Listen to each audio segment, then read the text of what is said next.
하나님 말씀 잠언 3장 1절에서 18절로 우리에게 주시는 말씀의 제목은 생명나무 열매를 맺는 삶, 이런 제목입니다. 자, 잠언 3장 1절. 내 아들아, 솔로몬 아들에게 하는 말이지만 솔로몬을 통해서 하나님이 우리에게 하시는 말씀이라고 그때 주일날 말씀드렸습니다. 내 아들아, 나의 법을 잊어버리지 말고 네 마음으로 나의 명령을 지키라. 저는 이 3장 묵상할 때 1절에서 제 마음에 아주 진하게 감동으로 이렇게 꽂혔던 것이 여기 네 마음으로 나의 명령을 지키라, 이 말씀입니다. 우리가 하나님 말씀을, 하나님 명령을 지킨다라고 할 때 우리는 몸으로, 행위로 그렇게 지키는 것을 많이 생각하는데, 오늘 하나님은 네 마음으로 나의 명령을 지키라, 그렇게 말씀하십니다. 여러분, 우리가 아는 대로 잠언의 저자인 솔로몬은 하나님 앞에 특별한 은혜를 받고 택함받은 사람이죠. 그래서 그가 1000번제를 드리고 하나님께서 그에게 지혜를 특별히 주시고, 그래서 그는 이렇게 잠언, 전도서, 아가서 이런 성경을 기록할 정도로 하나님이 특별히 지혜를 주신 사람, 아마 인류 역사 가운데 지혜의 왕, 전무후무한 사람, 이 사람이 솔로몬인데, 근데 솔로몬이 이방 여인들을 가까이 하면서 하나님으로부터 멀어질 때, 자, 솔로몬이 마음은 하나님으로부터 멀어지고 있었습니다. 그러나 그의 몸은 어땠을까? 그의 몸은 분명히 성전에 나가서 제사 드렸습니다. 근데 그것이 더 발전하면서 나중에는 이제 우상 숭배로, 그리고 여호와를 떠나는 것으로 솔로몬이 타락하게 되죠. 자, 그때는 이제 성전에 나가서 제사도 드리지 않았겠죠. 그런데 자, 이 말씀을 기록하는 솔로몬은 자기의 경험을 누구보다 잘 알고 있어요. 아, 내가 하나님을 멀리하면서 이방 여인들을 가까이 하면서 마음으로 하나님으로부터 멀어지고 있었지만, 그때도 내가 성전에 나가서 제사를 하고 제물을 드리고 그렇게 하나님을 섬기는 것처럼 표면적으로는 그렇게 하고 있었지 않았던가? 아, 사람이 몸으로, 행동으로, 사람의 눈에 보이는 것으로 하나님을 섬기는 것이 그게 다가 아니고 그것이 중요한 것이 아니구나. 정말 중요한 것은 마음으로 하나님의 말씀을 지키는 것, 마음으로 하나님을 사랑하는 것. 솔로몬은 이것을 자기의 고백으로 아마 얘기하는 것 같습니다. 내 아들아, 나의 법을 잊어버리지 말고 네 마음으로 나의 명령을 지키라. 자, 이 말씀을 솔로몬의 어떠한 신앙 여정에서 제가 잠깐 언급을 했지만 잠언 문맥에서 또 이렇게 해석할 필요가 있습니다. 자, 잠언 2장에서 이렇게 말합니다. 지혜가 네 마음에 들어가며, 이 지혜가 예수님이라겠죠? 자, 이 지혜가 궁극적으로 예수님인데, 자, 잠언서의 지혜가 예수 그리스도라고? 그게 어떻게 성립이 됩니까? 그 논리가 혹시 이렇게 궁금하신 분들은 2021년 5월 9일 지혜가 너의 음녀에게서 구원하리니, 이 설교 영상을 보시면 잠언서의 지혜가 예수 그리스도를 이렇게 지칭한다는 것을 충분하게 이해하실 수 있습니다. 자, 어쨌든 지혜가 네 마음에 들어간다. 하나님은 완전한 지혜를 예비하시고 하나님을 믿고 그 언약을 기억하며 하나님을 의지하는 자들, 그들에게 예수 그리스도께서 그들의 마음속에 들어가실 수 있도록 그렇게 구원의 은혜를 예비하시고 역사하신 거죠. 자, 그러면 한번 보세요, 여러분. 사람의 마음속에 예수님이 이렇게 들어오셨어요. 그러면 예수님이 이렇게 들어오셨는데, 자동차를 한번 보세요. 한 여인이 자동차를 운전을 하고 있는데, 자, 겉에 보이는 자동차는 우리의 육체입니다. 근데 자동차의 핸들, 그 핸들은 우리 육체 안에 있는 사람의 영혼입니다. 자, 표면적으로 자동차의 겉모양이 중요하게 여겨지지만 정말 중요한 것은 자동차의 이 운전대를 누가 잡느냐, 이게 제일 중요한 겁니다. 마찬가지로 내 마음속에 예수님을 내 주인으로 모시고 우리가 살아가는데, 자, 예수님을 마음에 모시고 살아갑니다. 거듭난 신자들이 다 그렇습니다. 그럼에도 불구하고 내 인생의 운전대를 예수님이 붙잡고 있는 것이 아니라 내가 잡고 내 인생의 모든 결정을 내가 하는 사람들, 운전대를 내가 잡고 방향과 어떤 목적지와 그 결정권을 내가 행사하는 사람들이 그리스도인들 가운데 적지 않습니다. 그래서 네 마음으로 나의 명령을 지키라는 이 의미는 하나님께서, 예수 그리스도께서 너의 마음에 들어가서 네 마음 안에 좌장하고 계시는데, 그 하나님을, 그 예수 그리스도를 이렇게 마음에 모셨지만 마음 중심에서 이렇게 구석으로 밀치고 네가 네 인생의 주인으로 살지 말고 예수님이 너의 인생의 운전대를 잡게 하라. 예수님이 너의 인생을 이끄시게 하라. 이것이 네 마음으로 나의 명령을 지키라, 이런 의미입니다. 예, 이런 의미예요. 자, 여러분, 우리가 처음 예수님을 믿게 될 때 주일날 예배 빠지지 않고 나오는 것도 쉽지가 않습니다. 그래서 주일 예배가 우선순위에 1순위가 되는 거, 이것은 신앙생활의 첫걸음입니다. 자, 그 다음에 11조를 드리는 것, 이것은 이제 신앙이 조금 성장하는 겁니다. 신앙이 성장하지 않고 11조도 드리지 못합니다. 자, 그런데 혼자 매일 기도하고 혼자 매일 말씀을 묵상하는 사람들이 있습니다. 이런 사람들은 제법 많이 영적으로 성장한 사람들입니다. 그렇지만 주일마다 예배에 참석하고 11조를 드리고 매일 기도하고 매일 말씀을 묵상해도 여전히 내 인생의 운전대를 내가 잡고 살아갈 수 있다는 겁니다. 솔로몬도 이렇게 하다가 하나님을 떠나고 타락하게 된 겁니다. 그래서 네 마음으로 나의 명령을 지키라, 이 의미는 내 마음에 들어오신 예수 그리스도, 내 마음에 내주하시는 보혜사 성령님, 그 성령께서 나를 이끄시게 하고 예수 그리스도가 내 삶의 주인이 되게 하라, 이런 말씀이에요.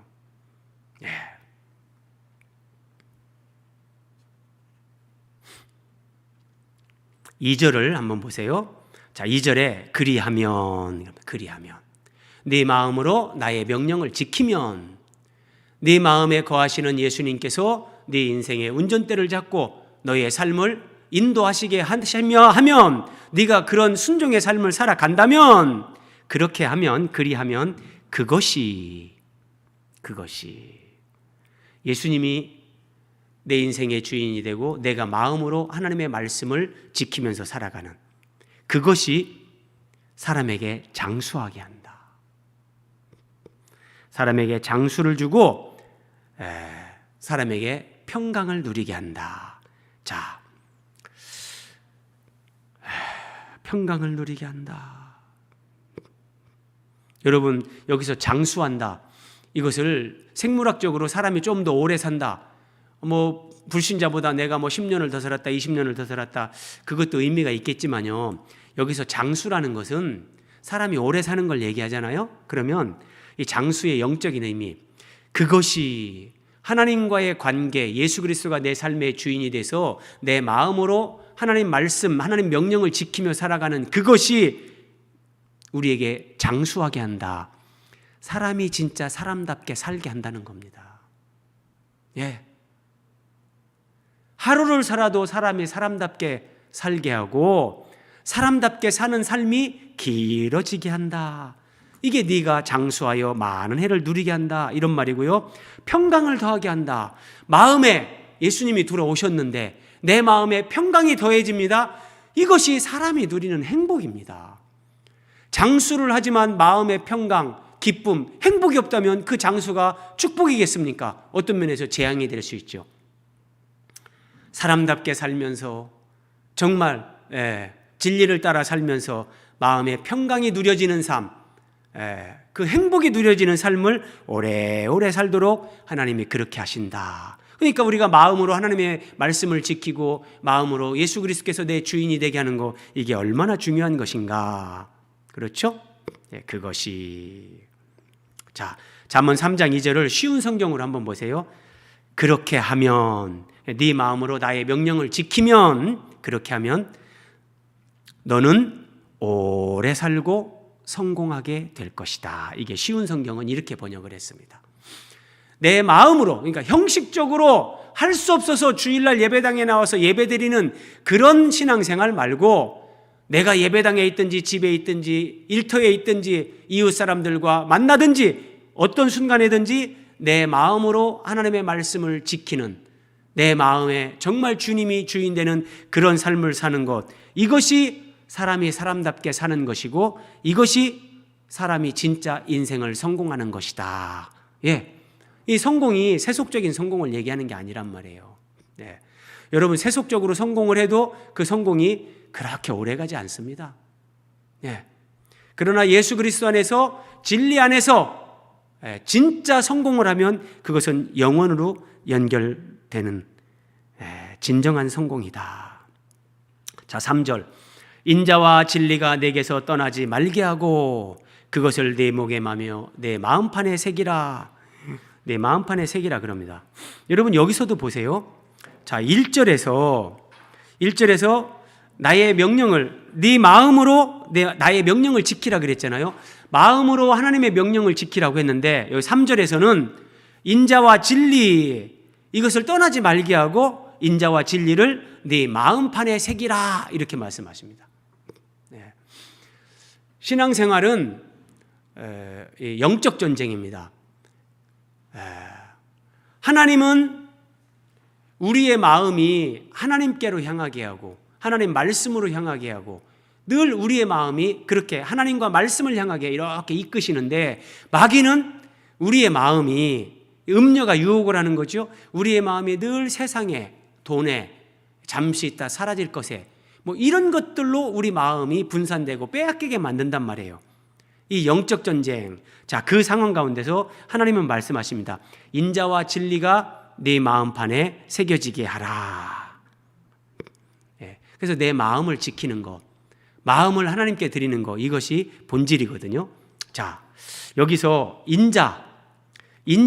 인자하다, 우리가 뭐 다 알지만 인자를 제가 가로 열고 헤세드라고 해놨습니다. 이게 구약 성경을 기록한 히브리어로 인자, 이게 헤세드라는 단어를 쓰는데, 자, 창세기 24장 12절에 아브라함에게 이제 그 사명을 받고 하란으로 갔던 아브라함의 종 엘리에셀이 이제 이삭의 아내를 구하러 갔었잖아요. 그때 이제 하란에 도착해서 우물가 옆에서 이렇게 기도하는 거예요. 우리 주인 아브라함의 하나님 여호와여, 나에게 순조롭게 만나게 하사 내 주인 아브라함에게 은혜를 베푸시옵소서.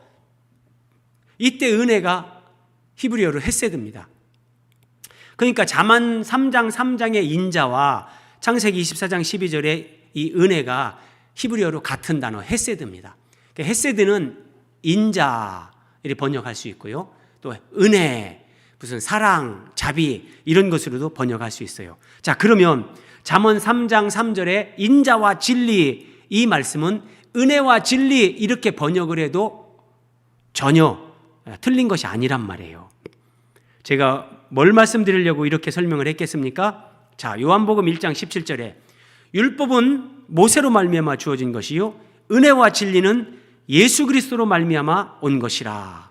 자, 인자와 진리, 이게 은혜와 진리인데 그 은혜와 진리가 내게서 떠나지 말게 하고 그 은혜와 진리를 네 목에 메고 그 은혜와 진리가 내 마음판에 새겨지게 하라.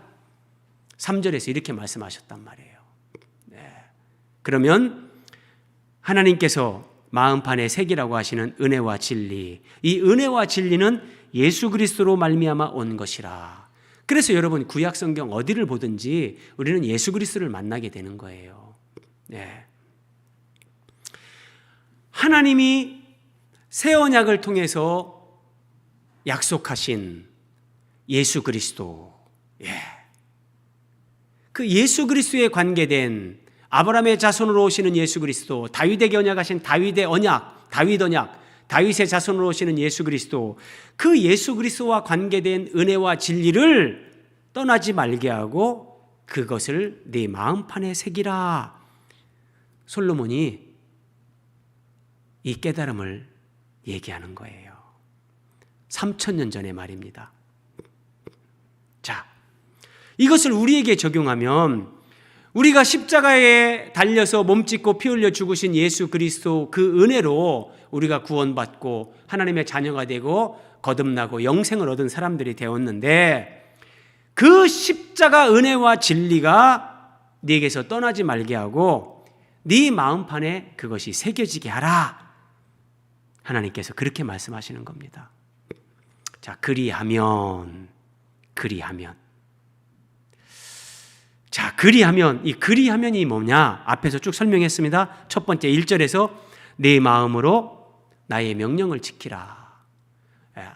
하나님의 말씀을 지키는데 몸으로 행동으로 지키는 것뿐만 아니라 내 마음으로 하나님의 말씀을 지키고 내 인생의 운전대를 예수 그리스도께서 잡을 수 있게끔 예수 그리스도가 나의 주인이 되게 하는 그 삶을 살라. 그리하면 이런 말이고요. 그리고 3절에서 살펴본 대로 은혜와 진리가 내 마음판에 새겨지게 하라.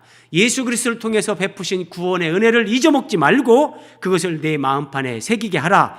만약에 그렇게 한다면, 그러니까 예수 그리스도의 십자가 구원의 은혜를 마음판에 새기고 그 은혜를 잊지 않고 이제 그 은혜와 사랑에 감격해서 하나님 앞에 내 마음으로 하나님 말씀을 준행하고 마음으로 하나님을 사랑하면서 그렇게 살아간다면, 그리하면 하나님께서 이렇게 해줍니다. 네가 하나님과 사람 앞에서 은총과 귀중히 여김을 받으리라.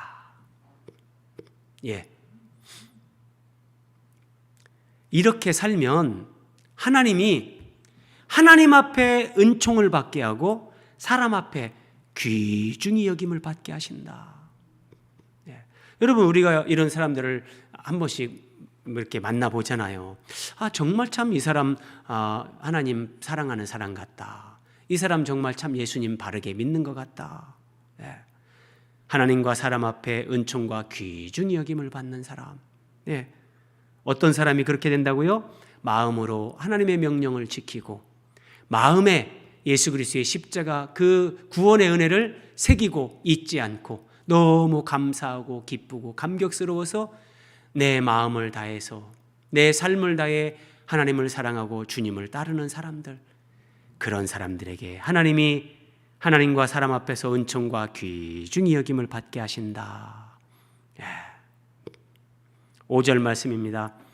너는 마음을 다하여 여호와를 신뢰하고 내 명철을 의지하지 말라.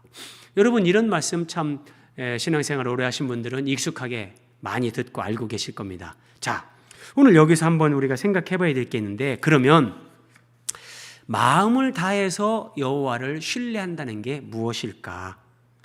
마음을 다해서. 자, 같은 말씀을 우리말 성경으로 봅니다. 내 마음을 다해 여호와를 믿고 내 지식을 의지하지 마라. 자, 마음을 다하여 여호와를 신뢰하라는 것은 마음을 다해서 여호와 하나님을 믿으라, 그 말하고 같은 말이에요. 네 명철을 의지하지 말라. 네 지식을 의지하지 말라. 네가 조금 잘하는 거, 네가 잘난 거, 네가 자랑할 만한 거, 너 그거 의지하지 마라.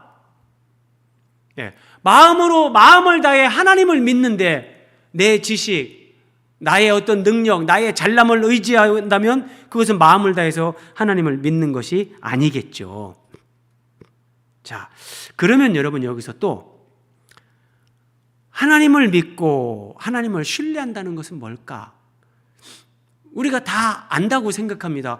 여호와를 믿는다, 여호와를 신뢰한다, 하나님을 믿고 하나님을 신뢰한다. 이게 구체적으로 뭘까?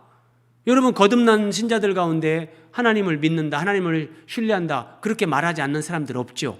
그런데 진짜 하나님을 믿고 하나님을 신뢰한다는 것은 무엇인가? 오늘 본문에서 이걸 설명해 줍니다. 6절에서 너는 범사의 그를 인정하라. 범사, 모든 일에 모든 환경에서 거기에 하나님이 계심을, 하나님의 주권과 섭리, 하나님의 뜻이 있음을 인정하라, 이렇게 말씀하십니다. 그러니까 마음을 다해서 여호와 하나님을 믿고 마음을 다해서 그 여호와 하나님을 신뢰한다는 것은 범사에 하나님을 인정하는 겁니다. 자, 그럼 그게 무슨 말이냐? 범사에 하나님을 인정한다는 게 뭐냐? 요셉을 예를 들어봅니다. 요셉이 형들에 의해서, 형들의 시기와 질투에 의해서 애굽의 노예로 팔려갔습니다. 자, 그런데 성경은 이렇게 말씀하십니다. 그가 하나님이 한 사람 요셉을 앞서 보내셨다. 하나님이 요셉을 보내셨다 그래요. 그래서 요셉이 종으로 팔렸도다 뒤에 그렇게 말합니다.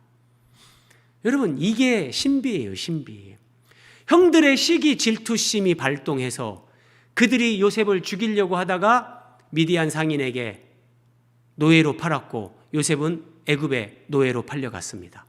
그런데 그 형들의 시기 질투, 형들의 그런 악한 행위, 그 상황 속에 하나님의 주권과 섭리가 있다는 거예요.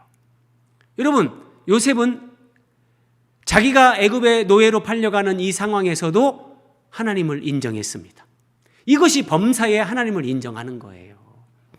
예, 이런 사람들이 위대한 믿음의 사람인 거예요, 여러분. 이것이 마음을 다해 여호와를 신뢰하고 마음을 다해 내가 여호와 하나님을 믿는 거, 범사에 하나님을 인정하는 거, 바로 이거란 말이에요. 예, 이게 바로 하나님을 믿고 신뢰하는 거예요. 예. 여러분, 만약에 요셉이 보디발의 집에서 노예 생활을 하는데 형들의 시기 질투 때문에 나는 지금 애굽에 팔려왔는데 형들에게 복수를 해야 되겠다. 내가 이 애굽 사람 집에서 종살이할 필요가 없지. 기회를 틈타서 탈출을 해야 되겠다. 그래서 여러분, 탈출 계획을 세우고 탈출을 하는데 방해가 되는 사람들은 내가 정말 죽이고서라도 탈출을 해야 되겠다. 이런 계획을 세운다고 해보세요. 하나님 앞에서 그것은 믿음도 아니고요, 순종도 아니고요, 하나님의 뜻을 거역하는 것이 되죠. 범사에 하나님을 인정한다는 게 그렇게 만만한 게 아니에요. 우리가 좋을 때 하나님 인정하는 거 뭘 못해요. 하나님께서 다 은혜를 베풀어 주셨습니다, 모든 영광 하나님께 돌립니다, 다라고 할 수 있지만 형들의 시기 질투에 의해서 애굽의 노예로 팔려갔어요. 여러분들이 누군가의 시기 질투에 의해서 지금 고난에 직면했어요. 여러분 인생의 절체절명의 위기를 맞이했어요. 그때도 하나님을 인정하냔 말이에요. 그 환경 속에, 그 상황 속에서. 자, 그리고 때가 되매 왕이, 이집트의 파라오가 사람을 보내어 그를, 요셉을 석방했다. 뭇 백성의 통치자가 그를 자유롭게 하였도다. 그를 그의 집에. 자, 이거 한번 보세요, 여러분. 잠언 3장 6절에서 범사에 그를 인정하라. 그리하면 내 길을 지도하시리라고 했죠. 하나님께서 범사에 그를 인정하면 내 길을 지도한다 말씀하시는데, 요셉이 하나님을 인정했어요. 애굽의 종살이, 억울하게 또 그 왕의 감옥에 갇혔어요. 요셉은 어디를 가든지 범사에 하나님을 인정했어요. 그랬더니 하나님께서 요셉을 어떻게 지도하셨는가, 그의 길을 어떻게 지도하셨는가. 왕이 사람을 보내어 그를 석방시켰고 그를, 요셉을 그의 집에 주관자로 삼았다. 이집트 파라오가 요셉을 이집트의 총리로 세우고 이집트의 모든 것을 주관하고 다스리게 했다. 이것이 범사에 그를 인정하라. 그리하면 내 길을 지도하시리라. 요셉에게서 이렇게 성취가 되는 거예요. 그러니까 여러분, 우리가 마음으로 하나님 말씀을 지키고 내 마음을 다해서 정말 하나님을 의지하고 내 마음판에 어떤 은혜와 진리를 새기고, 이런 것들은 어떤 성경 속에 어떤 그런 얘기가 아니라 내 삶의 현장에서 범사에 하나님을 인정하면서 하나님과 함께 살아가는 이런 삶이라는 거예요. 자, 범사에 그를 인정하는 거, 여러분 이 부분이 중요해서 제가 조금 더 설명을 추가합니다. 아모스서 4장 6절 8절에 하나님은 요셉만이 아니라 이스라엘 백성들에게도 이렇게 하셨어요. 하나님 말씀입니다. 내가 너희의 각 처소에서 양식이 떨어지게 했다. 하나님께서 이스라엘 백성들에게 기근이 임하게 했습니다. 경제적인 어려움이 임하게 했습니다. 왜 그렇게 하셨냐? 너희가 내게로 돌아오지 아니하였느니라. 하나님이 양식이 떨어지게 하고 돈이 떨어지게 하고 경제적으로 어렵게 하고 환경적으로 어렵게 하면서 하나님이 기대하시는 것은 그들이 하나님께로 돌이키게 하는 거예요. 지금 이 어려움은 왜 이런 어려움이 닥치지? 하나님이 뭐 깨닫게 하시는 건가? 그러면서 돌이키겠는데 이스라엘 백성들은 돌아오지 않았다는 거예요. 자, 하나님께서 내가 너희에게 비를 멈추게 했다. 비를 멈추게 하니까 물이 귀해지죠? 그래서 사람들이 물을 마시러 가서 만족하게 마시지 못했다. 비를 멈추게 하는 거, 사람들이 물을 마시는데 만족하게 마시지 못해요. 늘 목마름이 있어요. 이 갈증이 해결이 안 되는 거예요. 자, 왜 그렇게 하셨습니까? 너희가 내게로 돌아오지 아니하였느니라. 하나님께 돌아오라는 거예요. 하나님께로 돌이키라는 거예요. 가던 길에서 유턴해서 하나님께로 돌아오라는 거예요. 우리 삶의 환경에는 하나님의 메시지가 있습니다, 여러분. 분명합니다, 여러분. 그래서 어떤 어려움, 지금 내가 환경적으로 어떤 내가 예상치 못했던 그런 위기 상황, 정말 내 영혼의 목마름, 갈급함, 이런 것들이 여러분이 있다면 하나님은 여러분들의 이런 물리적인 환경, 또 영적인 그런 곤고함, 이런 것들을 통해서 하나님께로 돌아오라고 하나님이 말씀하시는 거예요. 자, 그리고 또 하나, 육신의 생각은 사망이요 영의 생각은 생명과 평안이다. 로마서에서 사도 바울이 이렇게 말하는데, 자, 하나님은 1차적으로요, 우리 마음에 뭔가 불안, 근심, 염려, 이런 것들이 일어나면 하나님이 기뻐하지 않는다는 사인입니다. 자, 예수님이 우리 마음 안에 들어와 계시잖아요. 성령이 내주하고 계세요. 그런데 우리가 육신적인 생각을 해요. 영적인 생각, 하나님께 가까이 가는 생각이 아니라 육신적인 생각, 육체의 욕망, 막 세속적인 잔머리 굴리는, 그러면 우리 마음에 기쁨, 평안이 있을 수가 없죠. 그래서 육신의 생각은 사망이다. 뭔가 영적인 느낌이 정말 죽음과 같이 우리를 그렇게 유쾌하지 않게 힘들고 아프고 그렇게 만든다는 거예요. 영의 생각은 생명과 평안. 그러니까 왜 이렇게 마음이 편하지 않지?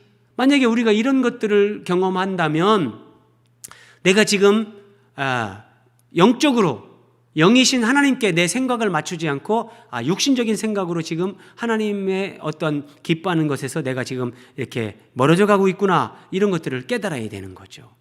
그래서 내 마음의 그런 불안, 평안, 이것으로도 하나님은 깨닫게 하시고, 양식이 떨어지는 거, 비가 내리지 않는 거, 그런 목마름이 해결되지 않는 거, 이런 것으로도 하나님은 말씀하십니다.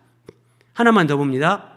자, 민수기 22장에서 발람 선지자가 하나님의 뜻을 분별하지 못하고 뇌물을 받고 이스라엘 백성들을 저주하라는 그 유혹에 넘어가는 그런 말씀인데, 그때 나귀를 타고 이 발람 선지자가 모압 왕 발락에게 가는 거예요. 돈을 받기 위해서 이스라엘을 저주하고.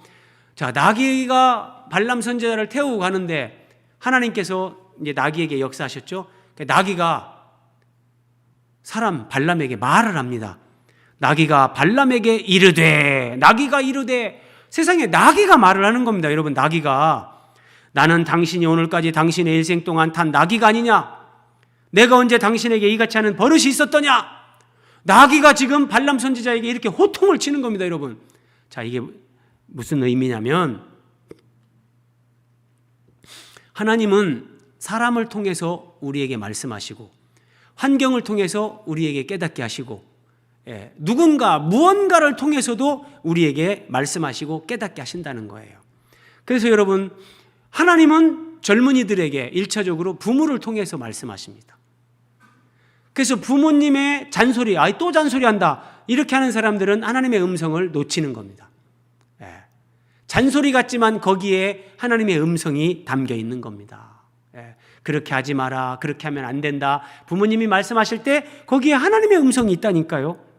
자, 하나님은 또 배우자를 통해서 남편에게 말씀하시고, 배우자를 통해서 또 아내에게도 말씀하십니다. 저는 제가 뭘 결정하려고 할 때 이렇게 제 아내한테 한번 얘기를 해봅니다. 근데 제 아내가 그거 지금 아닌 것 같은데, 그런 말을 하면 저는 그것을 그냥 하나님이 이렇게 말씀하시는가 보다 받아들이고 저는 그렇게 결정을 해버립니다. 그렇게 해서 아마 제가 볼 때 문제가 생긴 적은 없습니다. 그래서 여러분, 하나님은 우리 삶의 현장에서 늘 우리와 함께 하시면서 그렇게 말씀하세요.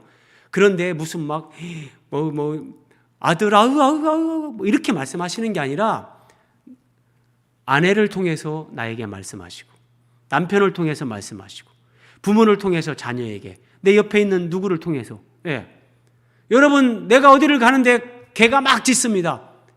그 개 짖음을 통해서도 하나님은 말씀하실 수 있다니까요. 그 길로 가면 안 돼요. 왕왕. 귀 있는 자는 그래서 들을 수 있는 거예요. 자, 이런 식으로, 그래서 요셉은 자기가 버려지고 억울하게 노예가 되고 감옥에 갇히지만 그 상황 속에서 범사의 여호와를 인정하면서 하나님의 뜻을 분별하면서 그렇게 살았더니 하나님이 그의 길을 지도하시고 인도하셨죠. 우리가 이렇게 하나님을 믿고 범사에 하나님을 인정하는 것, 이것이 믿음으로 진짜 살아가는 삶이다. 이것이 범사에 하나님을 인정하는 삶이다. 7절, 스스로 지혜롭게 여기지 말지어다. 여러분, 이 잠언은 한 절 한 절이 사실은 어떻게 보면 다른 말씀일 수도 있어요. 그래서 한 절 한 절을 연결해서 이렇게 해석한다는 게 그렇게 쉬운 말씀은 아닌데, 오늘 말씀을 준비하면서 쭉 한 절 한 절 이렇게 연결되는 걸 보면서 저는 참 많이 감사했어요. 자, 스스로 지혜롭게 여기지 말지어다. 여호와를 경외하며 악을 떠날지어다. 이런 말씀을 하십니다. 자, 그러면 6절에서 뭐라고 말씀하셨습니까? 자, 범사에 하나님을 인정하라 그랬잖아요. 그리하면 내 길을 지도하시리라 이렇게 말씀하셨는데, 그것과 반대 개념의 말씀입니다. 7절은 스스로 지혜롭게 여기지 말라. 범사에 하나님을 인정하는 것이 아니라 내가 자신의 지혜를 믿고 자신의 경험과 지식을 믿고 자기가 판단하고 결정하고 자기가 행동하는 걸 얘기하는 거예요. 자, 예컨대 아브라함이 하나님의 음성을 듣고 본토 친척 아비 집을 떠나서 마침내 가나안 땅에 들어왔습니다. 그런데 마침내 가나안 땅에 도착을 했는데 그 가나안 땅에 심한 기근이 임했습니다. 그래서 먹을 양식이 없는 거예요. 자, 그러면 하나님이 아브라함을 가나안 땅으로 인도하셨는데 거기에 기근이 임했어요. 하나님이 그걸 모르시겠냔 말이에요.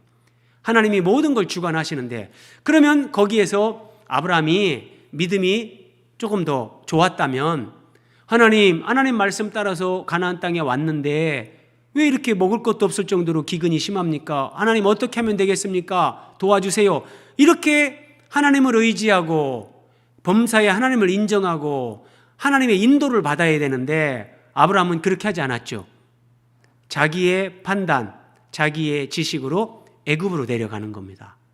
야, 애굽에 가면 먹을 게 많고 나일강 때문에 풍성하고 여보 애굽으로 갑시다. 살해하고 애굽으로 가는 거예요. 자, 애굽으로 가는데 여호와를 경외하며 악을 떠날지어다 그래요. 애굽으로 가는데 아브라함이 아내 사라에게 뭐라고 합니까? 당신은 너무 미인이라서 애굽 사람들이나 다른 사람들이 당신을 뺏어가려고 하다가 내가 남편인 줄 알면 나를 분명히 죽일 거요. 그러니까 다른 사람들 만나면 우리는 부부라고 하지 말고 당신은 내 그냥 누이 동생이라고 합시다. 이게 여호와를 경외하지 않는 거고, 이게 하나님 앞에서 악을 행하는 거예요. 여러분, 사레는 아브라함의 자손으로 오시는 예수 그리스도를 예표하는 이삭을 출산할 여인이란 말이에요.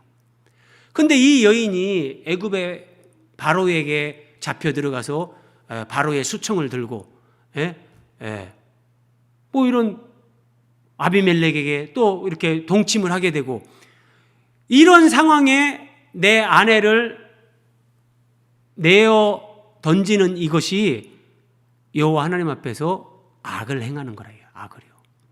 그러니까 자기가 스스로 지혜롭게 여기고 그 지금 기근이 든 상황, 범사의 여호와를 인정하지 않고 자기 스스로 지혜롭게 여기고 잔꾀 부리는 거예요. 부부라고 하지 맙시다. 이렇게 하지 말라는 거예요. 6절과 대비되는 말씀이죠. 범사의 그를 인정하면 그런 잔꾀 부릴 수 없고 자기 스스로 지혜롭다고 여길 수 없다. 그런 말씀이에요. 자, 8절. 이것이 내 몸에 양약이 되어 내 골수를 윤택하게 하리라. 윤택하게 하리라. 이 말씀을 현대어 성경으로 한번 보세요. 사람들은 몸을 튼튼히 하려고 보약을 먹지 않느냐? 내가 하는 이 말이 내게 보약이 되리라. 하나님 말씀이 사람에게 보약, 양약, 좋은 이 보약이 된다는 거예요. 보약이 사람의 뼈마디 속까지 스며들어 몸을 튼튼하게 해주듯 네가 올바로 생을 살아가게 해주리라. 자, 여러분, 저는 이 말씀 보면서 정말 예배 시간은 우리가 예배 참석해서 찬양, 말씀, 기도, 성도의 교제 이런 것들을 통해서 은혜를 받는데, 예배에 참석해서 은혜를 받는 것은 영혼의 보약을 먹는 것이다. 예배 때마다 우리는 영혼의 보약을 한 채씩 먹는 것. 예배 때마다 어찌 보면 산삼을 한 뿌리씩 우리가 먹는 거예요. 그래서 하나님 말씀은 사람의 영혼과 육체를 치료하고 튼튼하게 하는 신비의 명약이다. 이것이 내 몸에 양약이 되어 네 골수를 윤택하게 하리라. 내가 하는 이 말이 내게 보약이 되리라. 여러분, 하나님 말씀이 진짜 영혼의 보약, 진짜 보약입니다, 여러분. 그래서 예배를 소중하게 여기시고 예배를 통해서 진짜 늘 보약을 드시고 은혜로 내 영혼이 충만해질 때 그 영혼과 육체가 강건하게 되는, 장수하고 평강을 누리며 정말 복된 삶을 살게 된다는 거예요. 근데 거꾸로 내가 지혜롭다, 자기 생각으로 결정하고 하나님 앞에서 잔꾀 부리면서 악을 행하고 예배로부터 멀어지고 하나님으로부터 멀어지는 것들을 선택한다면 그것은 거꾸로 영혼과 육체에 정말 그런 곤고함, 어려움이 직면하게 되는 것이다. 9절 말씀, 내 재물과 내 소산물의 처음 익은 열매로 여호와를 공경하라. 네 재물로 하나님을 공경하라. 처음 익은 열매로 여호와를 공경하라 그럽니다. 제가 앞에서 한번 언급한 것처럼 한 절 한 절이 잠언은 각기 다른 말씀일 수도 있어요. 그래서 다 연결한다는 게 쉽진 않은데 오늘 말씀은 제가 볼 때 다 연결이 돼요. 갑자기 왜 재물로 여호와를 공경하라 이런 말씀이 나오는가? 자, 내가 범사에 여호와를 인정하는 사람인가?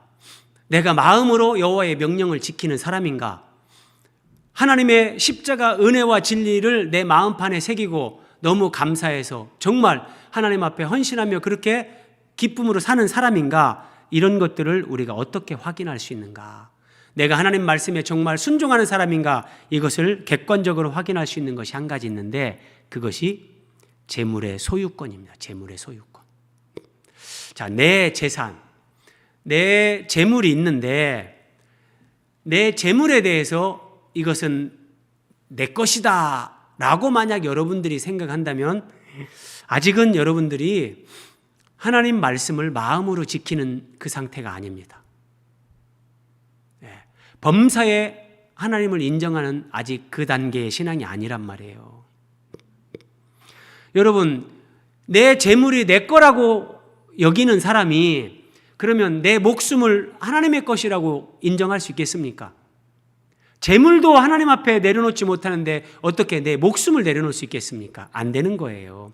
그래서 여기 처음 익은 열매로 여호와를 경외하라는 것은 처음 열매, 성경에서 첫 열매, 첫 태생, 초태생, 장자 이런 것들은 하나님의 것을 상징하는 거예요. 이집트에서 10번째 재앙을 내릴 때 애굽의 장자들을 다 죽이잖아요. 첫 새끼들을 다 죽입니다. 가축의 첫 새끼들을. 그때 이스라엘 백성들, 유월절 어린 양의 피를 문설주와 임방에 바른 이스라엘 백성들 집에는 장자가 죽지 않았고 가축의 첫 새끼가 죽지 않았어요. 그래서 하나님이 가축의 첫 새끼, 어떤 그 식물의 첫 열매, 사람의 장자, 초태생은 다 여호와 것이다. 여호와께 돌리라. 죽어야 마땅한 인생들 하나님이 살려줬다는 거예요. 그것은 내가 너희에게 다시 준 거다. 너희에게 생명을 다시 줬고 내 것을 너희들에게 이런 농산물을, 곡식을, 재물을 내 것을 너희에게 내가 잠시 맡겨줬다. 이런 의미로 하나님이 처음 익은 열매로 여호와를 공경하라 그래요. 그래서 설명 2번, 3번 보세요, 여러분. 처음 익은 열매로 여호와를 공경한다는 것은, 자, 농부가 이 포도나무에서 첫 열매 맺힌 것을 탁 하나님께 따서 드리는 거예요.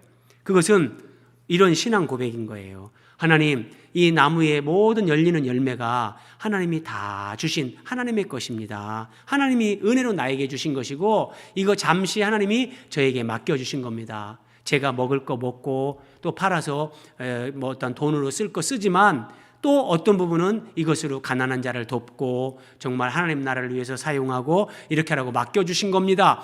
첫 열매로 여호와를 공경하는 게 바로 이런 신앙 고백이 거기 담겨 있는 거고요. 같은 의미에서 하나님 앞에 11조를 드리는 것. 자, 11조를 드린다는 것은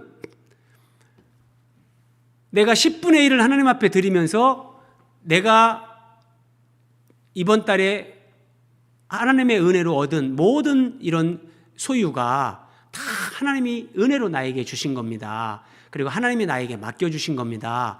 하나님이 내게 주신 모든 재물, 그 재물의 주인은 하나님이십니다. 저는 잠깐 그것을 맡아서 관리하고 하나님이 어디에 쓰라라고 하실 때 그렇게 하나님의 심부름꾼이 청지기가 되고 주님의 손과 발이 되어서 그렇게 그것을 흘러가게 하는 저는 주님의 도구입니다. 이 고백이 11조에 들어있는 거예요, 여러분.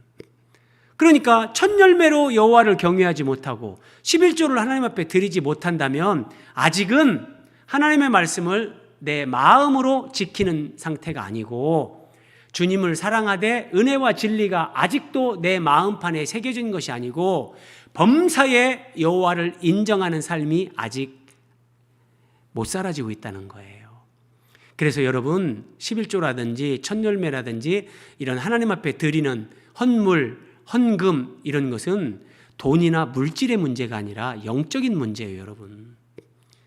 제가 이런 것들을 우리 교회는 많이 강조를 안 하지만 여러분들이 그런 헌금 생활, 하나님 앞에서 기본적으로 여러분들이 살아가야 되는 그런 구제 생활, 나눔, 베품 이런 부분에서 여러분들이 하나님 앞에서 알아서 그렇게 살아가는 성숙한 사람으로 세워져야 되는 겁니다.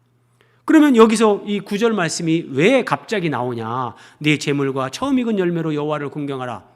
제가 쭉 설명한 것처럼 내가 범사의 여호와를 인정하는 사람으로 지금 그 삶을 살고 있는가? 내가 정말 마음을 다해서 하나님의 명령을 지키고 있는가? 이것을 확인할 수 있는 것이 바로 이 부분이기 때문에 네가 이것으로 너 자신을 확인하라, 검증하라. 하나님이 그렇게 말씀하시는 거예요. 여러분, 신앙생활에서 첫 번째, 신앙생활에서 제가 볼 때 첫 번째 이제 산을 넘는 한 고비를 넘는 그런 단계가 있는데 그것이 재물의 주재권. 내가 가지고 있는 돈, 재산, 이것의 주인이 하나님 예수 그리스도라는 이 로드십. 내 재물도 주인이 주님이시고 내 인생도 내 생명도 주인이 주님이십니다. 주님의 주인 되심이 세워지는 것, 이것을 주재권 그럽니다. 로드십이라고 하는데 첫 번째가 여러분 돈입니다. 돈 앞에서 하나님 이것만큼은 안 됩니다. 이것은 안 됩니다. 하나님 터치하지 마세요. 그러면 아직 조금 갈 길이 더 먼 거예요. 근데 이것이 첫 번째 뛰어넘어야 될 첫 번째 고비예요, 여러분. 이걸 뛰어넘고 나면 이제 돈에 매이지 않는 삶을 살게 됩니다, 여러분. 돈에 매이지 않게 되면 그 다음에는 이제 눈에 보이는 것들, 나중에는 자기 자신, 거기에서부터 다 자유케 되고 마지막에는 사탄으로부터도 승리하고 자유케 된다니까요. 그런데 제가 그래서 말씀드리잖아요. 우리는 예수님 안에서 이기는 자가 돼야 된다. 첫 번째, 죄를 이겨야 되고 두 번째, 욕심을 이겨야 된다. 근데 두 번째, 이 재물에 대해서, 돈에 대해서 주님이 주인 되는 이 로더십이 세워지지 않으면 욕심을 이기는 이 두 번째 단계에서 그 다음 단계로 못 나갑니다. 그러면 예수 그리스도 안에서 욕심을 이기고 세상을 이기고 나 자신을 이기고 사탄을 이기는 이 풍성한 영적인 부유함을 누리는 이 삶의 희열, 감격이 주님 안에 있는데 그 단계로 가지 못하고 여전히 객관적으로 죄는 안 짓겠죠. 죄는 안 짓겠지만 그 욕심, 돈 문제를 뛰어넘지 못하면서 평생 허우적거리면서 사는 삶을 산단 말이에요. 그래서 여러분, 누가복음에서 삭개오 기억나시죠? 삭개오는 예수님이 여리고로 지나갈 때 예수님이 어떤 분이신가 보려고 뽕나무, 돌 감람나무 위에 올라가서 예수님을 봤는데 예수님이 먼저 삭개오야 내려오라. 예수님을 영접하고 자기 집으로 인도해서 예수님을 식사 대접까지 하는 겁니다. 근데 그때 삭개오가 예수님을 알아보는 거예요. 예수님을 통해서 뭔가 마음의 감동, 감격 이걸 누리면서 주여 제가 불의한 방법으로 토색한 것이 있으면 4배를 갚겠습니다. 그리고 제 재산의 절반을 가난한 자들에게 나누어 주겠습니다.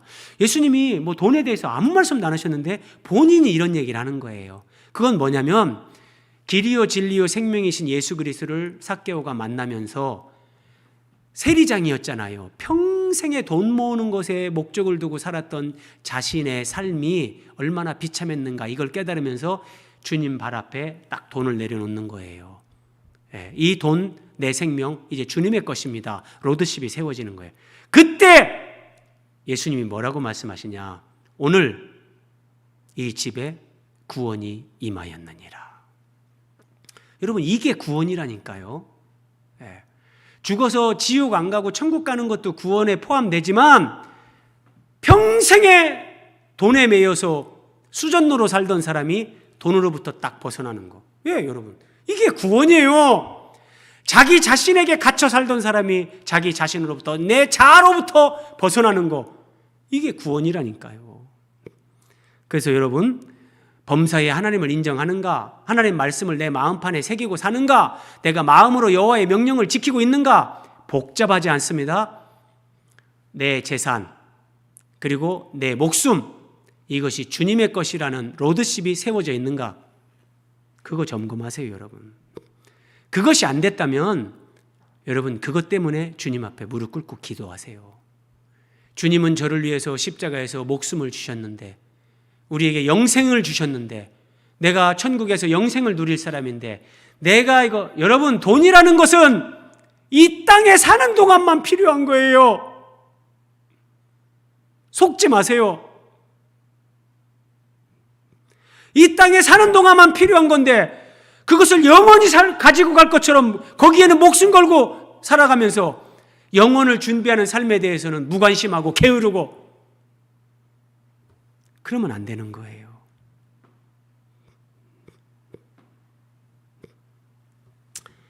만약에 네 재물과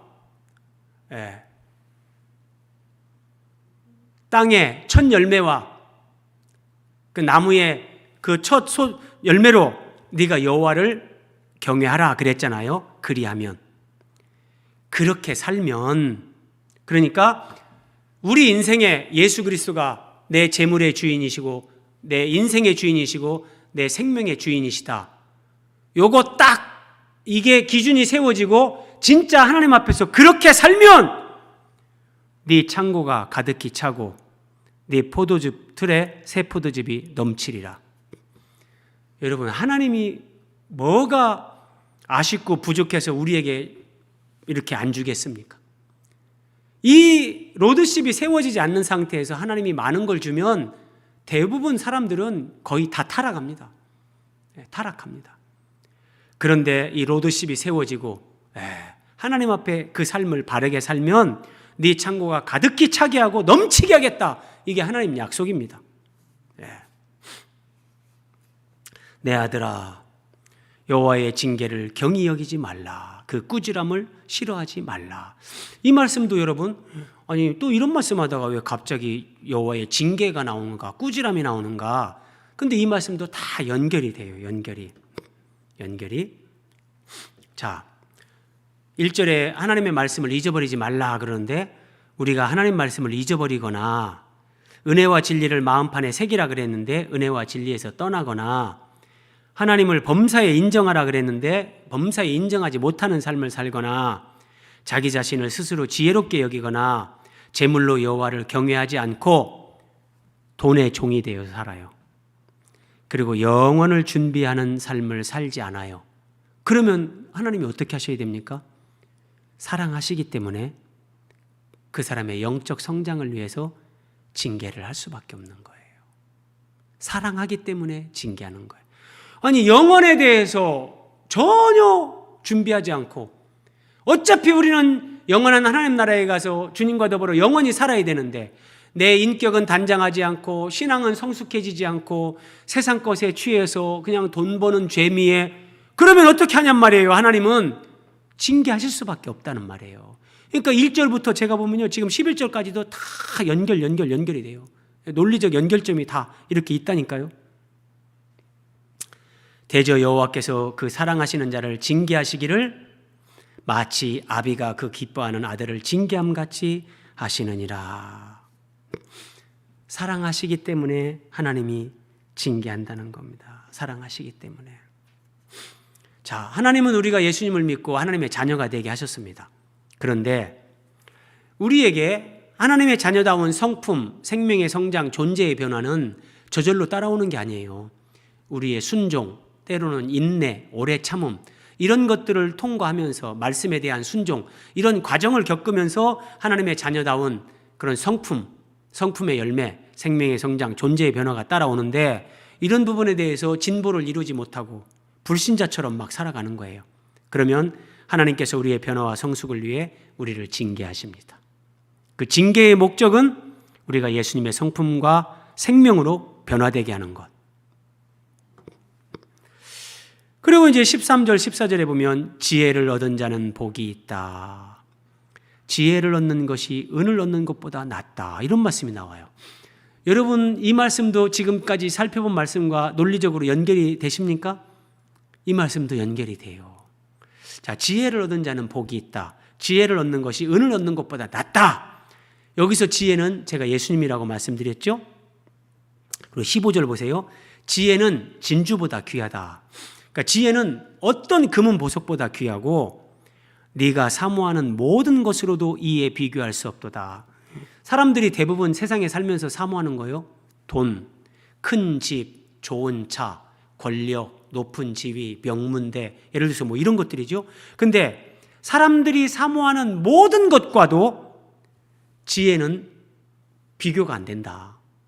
지혜를 얻는 사람은 금은 보아 그 모든 것들을 다 얻는 것보다 더하고, 근데 이게 지혜가 최고다 이렇게 얘기하는 거예요.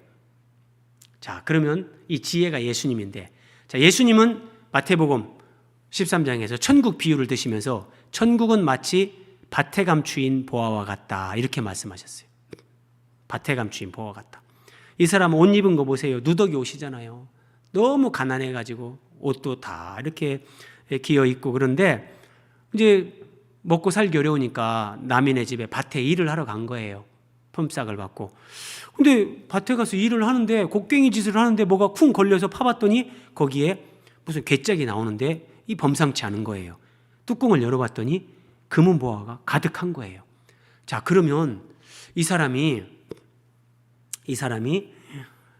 이제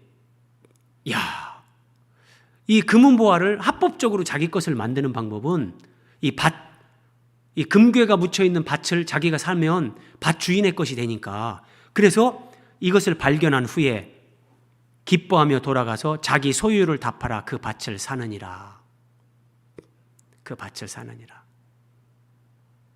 여러분, 비유는 한 가지 어떤 그 교훈에 초점이 있는 겁니다. 여기서는 보화를 발견한 후에 자기의 소유를 다 팔아 그 밭을 샀다. 이 사람의 지혜, 믿음, 이걸 말씀하시는 거지. 아니, 남인의 밭에서 일하다가 뭐 금괴를 발견하면 주인한테 얘기해 정직한 거 아닙니까? 비유는 한 가지 교훈을 얘기하는 거기 때문에 그쪽으로 나가는 게 아닙니다. 자, 그럼 보세요. 예수님이 보화예요. 예수님이 지혜예요. 그런데 사도 바울 보세요, 여러분. 사도 바울. 사도 바울이 예수님을 만난 후에 무엇이든지 내게 유익하던 것, 내가 그리스도를 위하여 그것을 다 해로운 것으로 이제는 여긴다. 내 주 예수 그리스도를 아는 지식이 가장 고상하기 때문이라 내가 그를 위하여 모든 것을 잃어버리고, 바울은 예수님을 위해서 모든 것을 다 버렸어요. 스스로 버렸어요. 마치 배설물처럼 자기가 가지고 있었던 지식, 스펙, 재물, 그 모든 것을 다 버렸어요. 그리고 그가 다 버렸지만 하나는 얻기를 원했어요. 그게 뭐냐? 그리스도를 얻고 예수 그리스도를 더 얻는 거예요. 이게 밭에 감추인 보화를 얻는 것이고, 이게 잠언서의 지혜를 얻는 거예요. 그러면 지혜는 은금 보화보다 낫다. 지혜는 진주보다 귀하다. 지혜는 사람들이 추구하는, 사람들이 사모하는 모든 것보다 더 좋다. 여러분, 그러니까 예수 그리스도가 어떤 분인가, 그 밭에 감추어진 보화의 가치를 아는 사람은 사도 바울처럼 이 인생을 살아요. 모세도 그랬다니까요. 모세도요, 애굽의 모든 금은 보화보다 그리스도를 위하여 능욕받는 것을, 자기 백성과 함께 고난받는 것을 더 큰 재물로 여겼다.